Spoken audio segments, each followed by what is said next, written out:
notes, and I put all my computer science stuff in there. And no one touched it for 4 years. It's very telling that every single year, all these girls are going through and not even touching it. And it's just a missed opportunity. Even though I love it, I'm passionate about it, but there's this whole disconnect. There's so much more than just, I mean, we all do this all day long, but you know what I mean. Great, thank you. Actually, we're going to switch to retention problem, guys. If that's okay with you. We're going to just move out of the pipeline for a second, just because of time reasons. So let's say so we have girls that, or women now that have their education, whether it's in computer science, IT, STEM, whatever, and they come in and 2/3 of them drop out within the first 10 years. And 1/3 drops out within the first 2 years, and then 2/3 within 10 years. So this question is for Janelle. Why do you think so many women are dropping out? So I think I have kind of a unique perspective working in recruiting, and one of the things I see is there's lots of junior folks on the market. Like, you know, you can hire as many junior folks as you want, and they're crying for jobs. But then when you get into senior development talent, it's, you know, the tech market is kind of turning into the Austin housing market, and that you know, you essentially have people closing with like 5 offers, and it's kind of crazy. And then there's this big gap in between with regards to mentorship, essentially. And one of the things I found with software, since people aren't getting, you know, what they need to in school from an education standpoint, is that most of what you learn, you know, about software development is largely tacit knowledge that you learn on the job. And there's so few good mentors and stuff out there as a whole. And then there's so, you know, when you're going and struggling to get a job and being, you know, socially and equal with your peer, it makes it even harder to get good mentorship. And so I see that mentorship gap as the main problem of why women are eventually dropping out. So that being one thing, and then the other one, just from the social dynamic standpoint, is confidence. In that when you know, I've been the only woman on pretty much every software team I've ever been on, I've had some other, you know, women and stuff that I've you know, seen on teams that were extremely timid and didn't know how to interact with sort of the aggressive social ranking, you know, system that goes on. In that, generally speaking, men tend to rank themselves in engineering by intelligence and then ability to go and you know, solve problems and stuff for the team. And so there's kind of this natural ranking order thing that happens. And I was just talking to one of my friends today, and she was talking about how much she had to fight constantly to be able to keep her work. So, you know, essentially there's this system of having to, you know, prove yourself to be one of the peers, and then they hire some new folks, and because she was the woman on the team, she was the easy target, and that these men would come in and essentially steal her work away and kind of shove her off into the corner. And so it was like this constant battle just to be looked at as a peer. And I was thinking about what I did differently on my teams, because I didn't have a lot of these struggles. And you know, my first days on the team, I basically went, what's the biggest problem y'all got?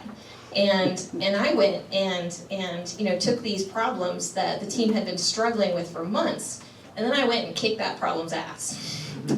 And I got the respect from my peers at that point, and they treated me as an equal. And when women aren't assertive enough or don't know how to interact in that kind of social context, they end up getting written off. And then timidness essentially gets often assumed as poor skills. And then essentially once you make those assumptions, then you start seeing the world through that filter. And you know, once you kind of get written off of your team, it's kind of over from that point. Hello. I don't know, for some reason I always think this is off. I don't know why. What was the question again? This one is, it's been so long. Just talk about Why do you think so many women are dropping out whenever they get into the industry? So they have their education, they come in excited, and Probably because they think everything is supposed to be fair, I think.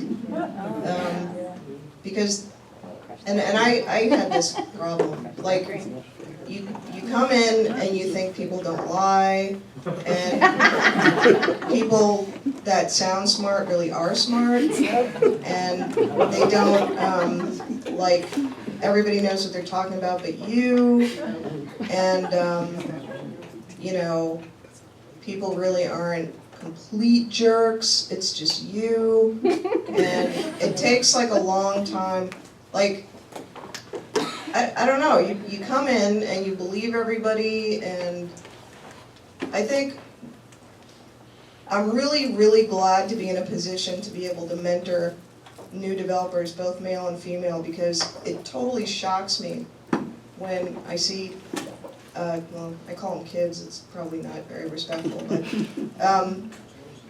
and there are some that aren't kids, but you know, they come out of school or a very structured environment, or even sometimes I see, you know, like these STEM programs or boot camps, and I'm just, you know, I tell them things that are really like kind of harsh, you know, and they just don't believe, like it just blows them away. No way, you know, you mean I could just say things and not really know what I'm talking about? I'm like, yeah, you have to do that. Sometimes you just have to open your mouth and talk really loudly and just blurt out some, you know, jargon salad to get somebody to shut up. And then people will think you're smart and you will lead a project. And you just, sometimes you have to do things like that, and it's horrible. And we shouldn't have to do things like that. But everybody else does. It's a very competitive, horrible industry. And nobody thinks that when they get out of school. But that's the way it is. And if you don't acknowledge those things, like if you look around and you say, oh my God, that guy's a jerk for doing that, or oh my God, I can't believe these people are doing it, you'll just keel over and die. I mean, you have to acknowledge that these things happen, and then, you know, plan for it, and create your plan of attack, and move forward accordingly. And then, that's it, you know? But if you have a mentor who's been there, then they could say, yeah, this is what's going on, and this is what you should do.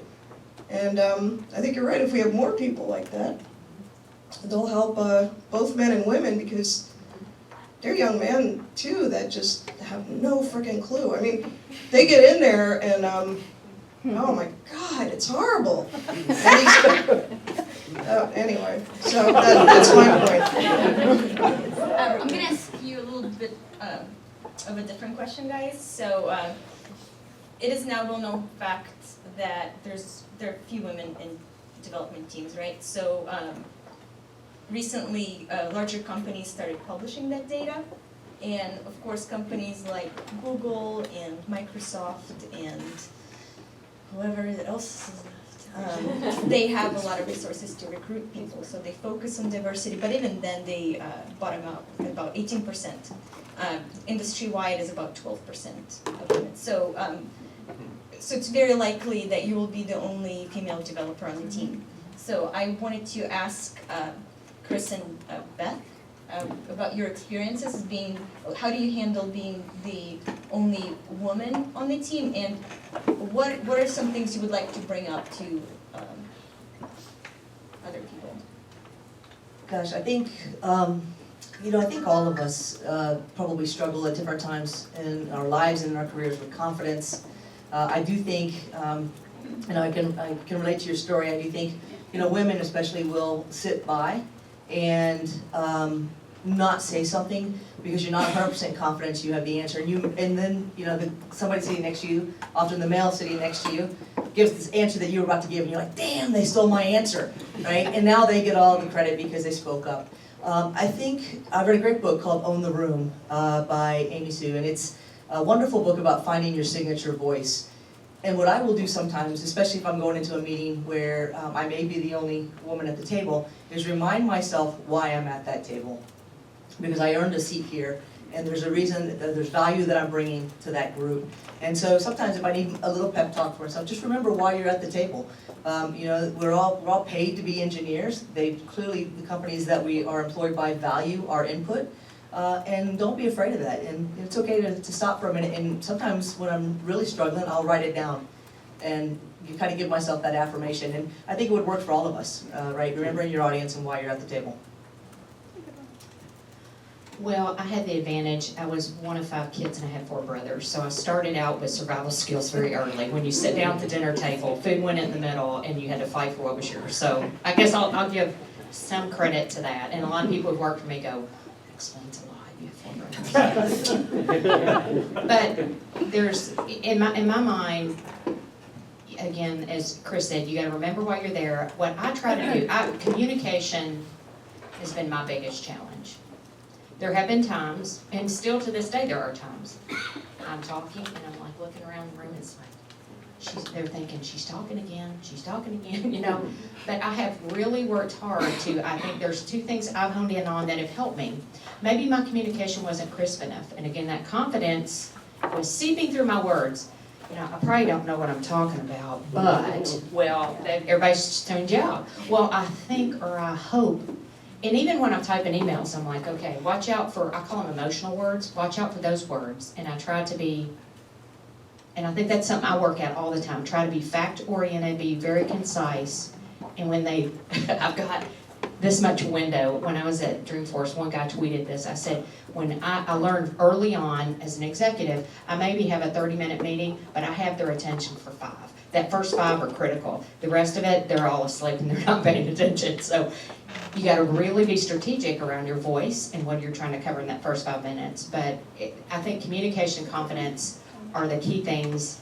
And I remember at one point I was in a management role and I was sitting around the table and I'm like, I don't belong here. I need to go. I don't think I was like, I don't think like they do. This is, and I'm about fairness. It's like, this is not for me. And I almost got out.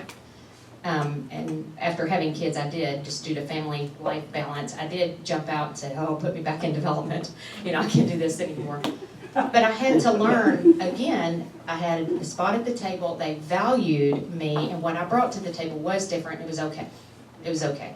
And it took me a while to grab that, it was okay. And believe it or not, every single one of you has a very special gift.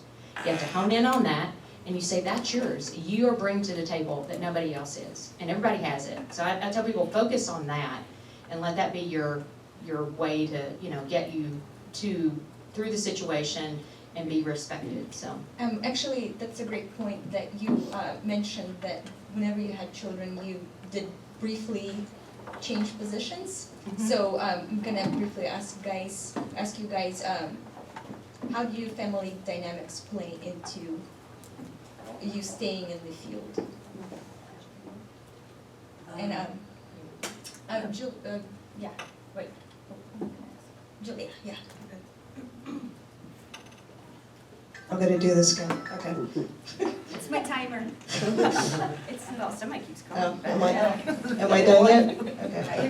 You're good. Well, when I had my business with my husband, I had to quit, or I made the decision to quit because it was a 24/7 job, and both of us didn't want to raise our children with that lack of structure. So that was, you know, one thing that happened.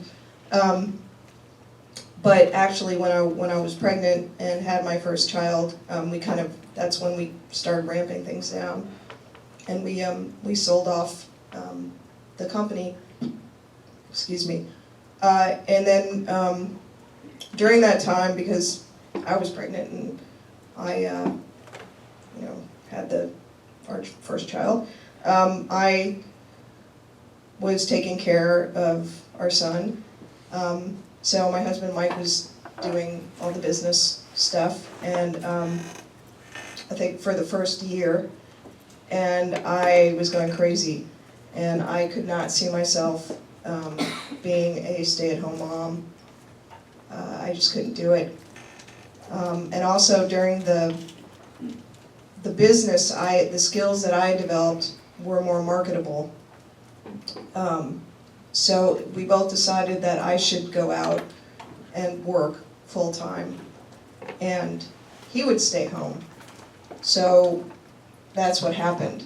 And then when I had my second child, he just continued to be a stay-at-home dad, and I was lucky enough to make enough money for us to manage that. So he always thought of going, you know, it was really tough though, because I had a lot of guilt, because I still do feel that his job is a million times harder than mine.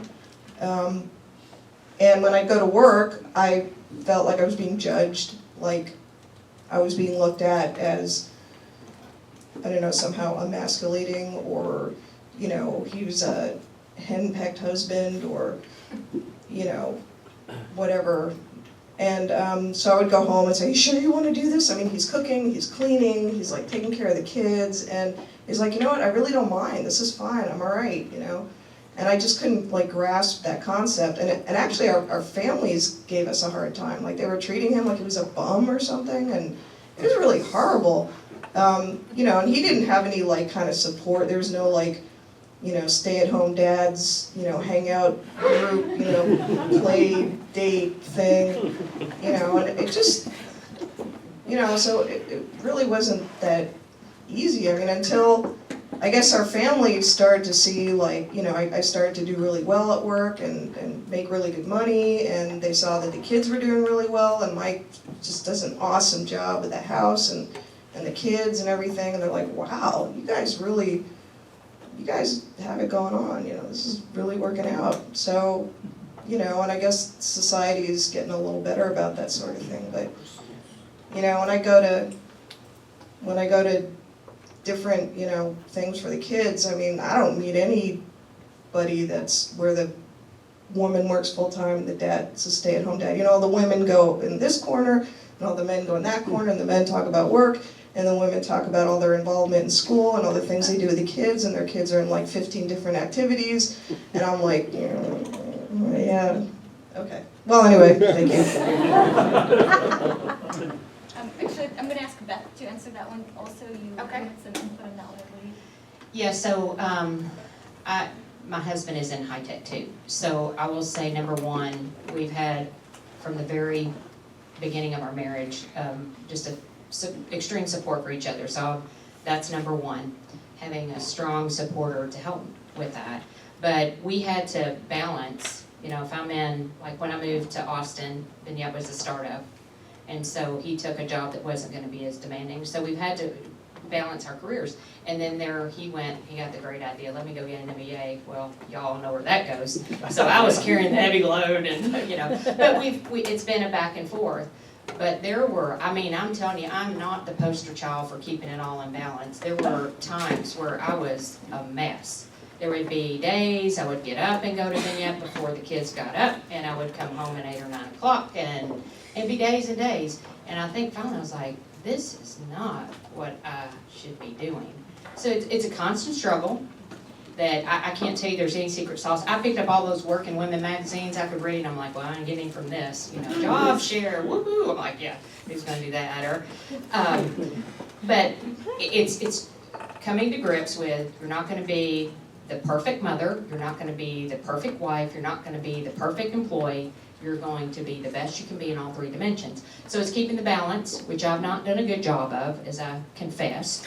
My children got through it, but I had to say, this is enough. I had to leave a job, and I had to say, you need to get your priorities in order. So I literally had to step away and say, and since then, when I went back into work, I said, okay, I'm not gonna let this happen again. And so it's self-induced. It's nobody, it's not my boss saying, you need to be here all the time. It's self-induced with me. But I said, I'm gonna have goals for fitness, I'm gonna have goals for involvement with my kids. I just set, and I hold myself accountable. So it's not been easy, but, and I'm empty nester now. So then you go, now what? I look at my husband now what do we do? Got all this time, I'm like, crap. So that's another thing, we can have a whole panel discussion on that. But it's just embrace it, you know, and I remember people saying, oh, how do you do it? And I'm like, they don't see what's going on behind the scenes, I don't know, and it's not pretty sometimes. But, so, it's. We have time for 2 more questions, I believe, before we go to lightning round, and that's whenever each panelist is gonna give a quick answer. So this one, this question is for Janelle. A recent salary survey came out on DICE, and they compared salaries of men and women. And shockingly, there was an imbalance there. But there's a catch. Actually, the positions were different, so you couldn't even compare them. So women simply didn't occupy the same position as men.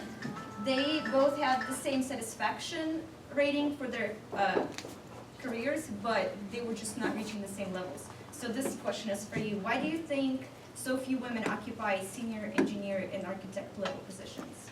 I think I actually kind of already answered this one a little bit of essentially just related to mentorship. I think is the big gap, and with both, yeah, I answered this question. Okay, sounds great. Well, then we're gonna go to the next one. Unless anybody has something to add with that. We're good? Okay. So what can companies do to retain more women in IT and engineering positions? And here we're talking about what kind of policies as a company can you do to make life a little bit easier on people?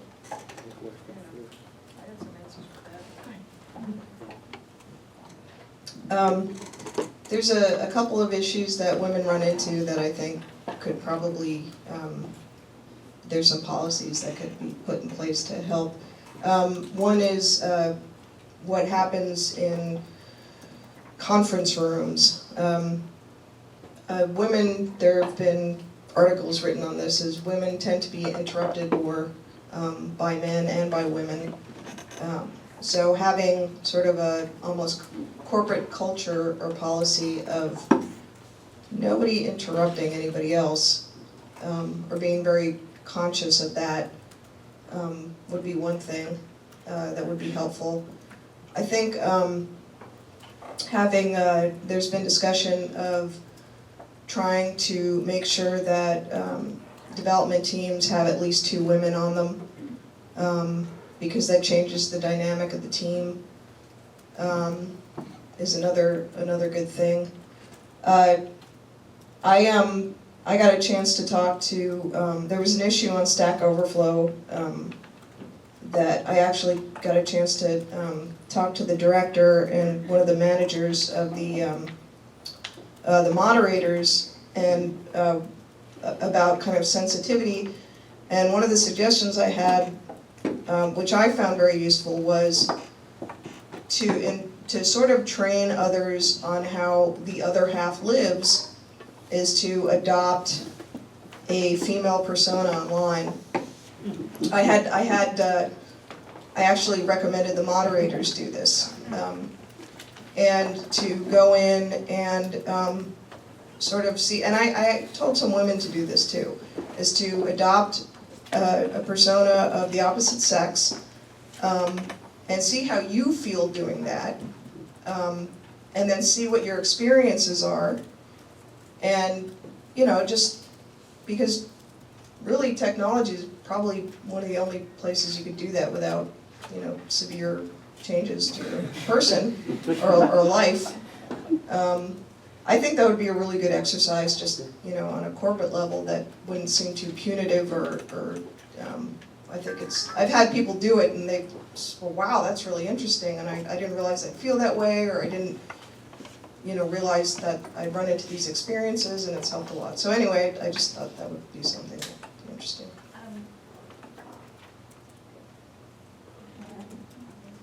I think it's time for. I'll just add one thing. I think it's not just for women.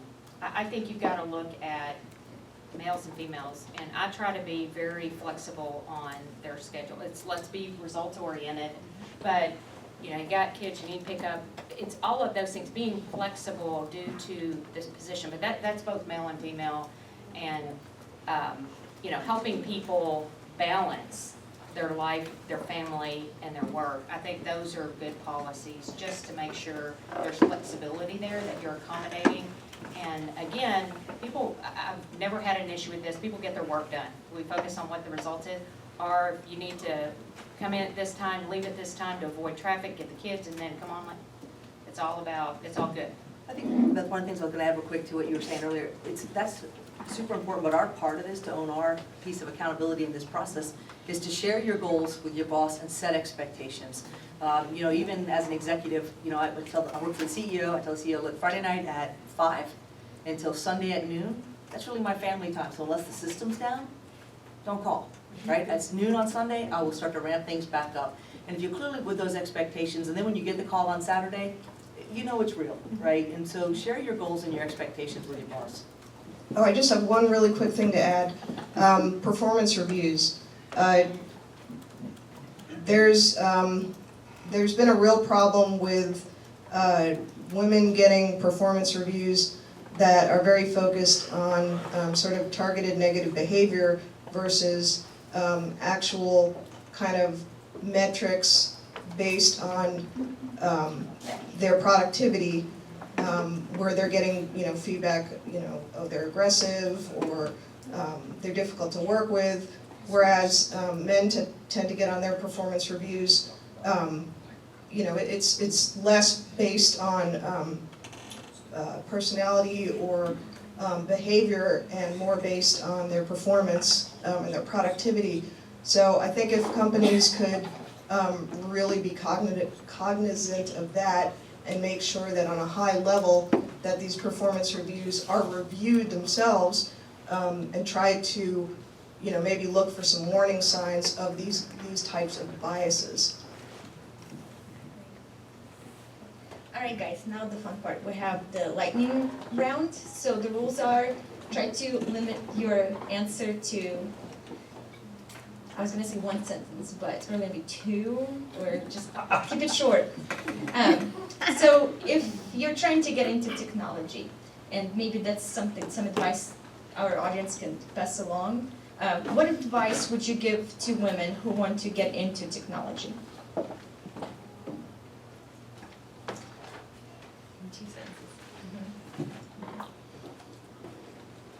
Look around for a model on LinkedIn and send them an email and ask them to be your mentor. Start your own business.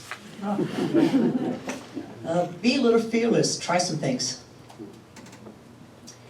Confidence, confidence, confidence. Be confident in what you do, and don't let little doubts in your head.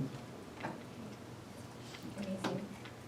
And then we have a second question, and this one is a follow-up to our second half of the talk, is what advice would you give to women who find themselves stuck in lower level positions? So if it's been years and you're just not getting anywhere with your career, you feel plateaued, what advice would you give them?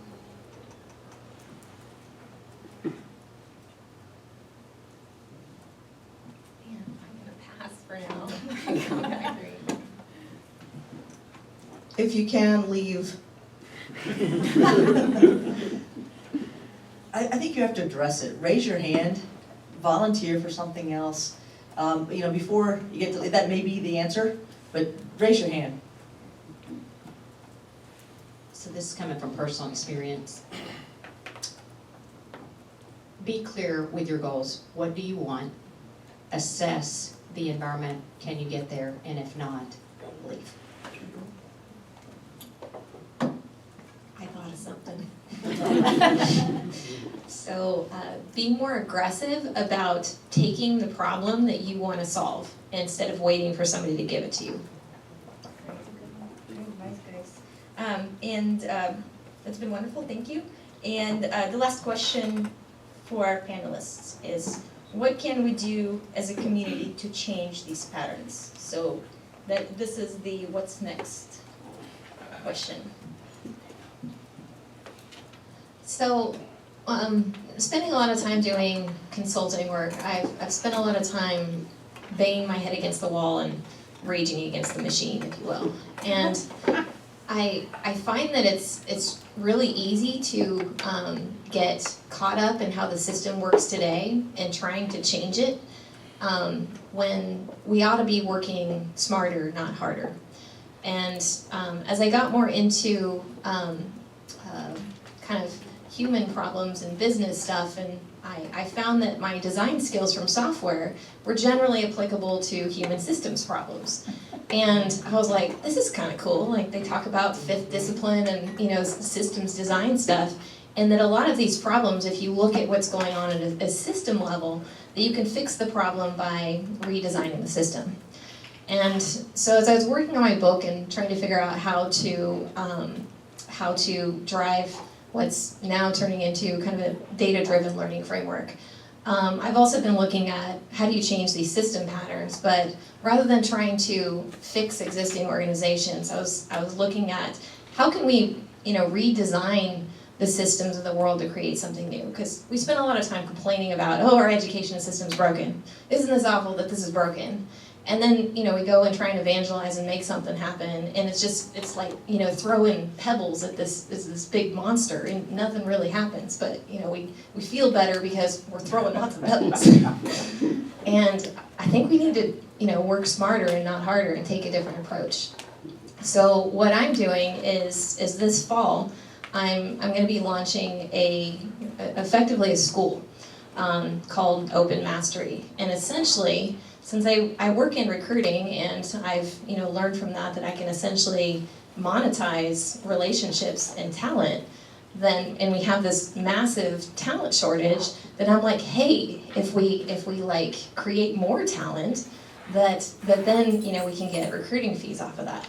And so I talked to my boss about setting up essentially a training program in a school that we could take a chunk of the recruiting fee profits, essentially, and then dump those into the education system to essentially create a treadmill for that.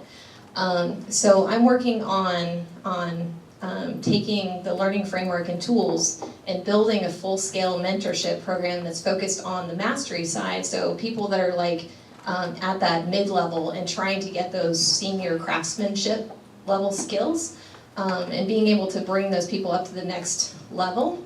And I'm structuring it so that essentially the teachers will get paid on commission, such that they're incentivized and paid according to how good of a teacher they are, essentially. So what that does is it makes teaching the most highly paid jobs in our profession, which is, I think, how it ought to be. And that from a system redesign standpoint, the disconnect between education and the recruiting, you know, market and how people go and get jobs is, I think, part of the problem. You see, like, the education drifting so far away from what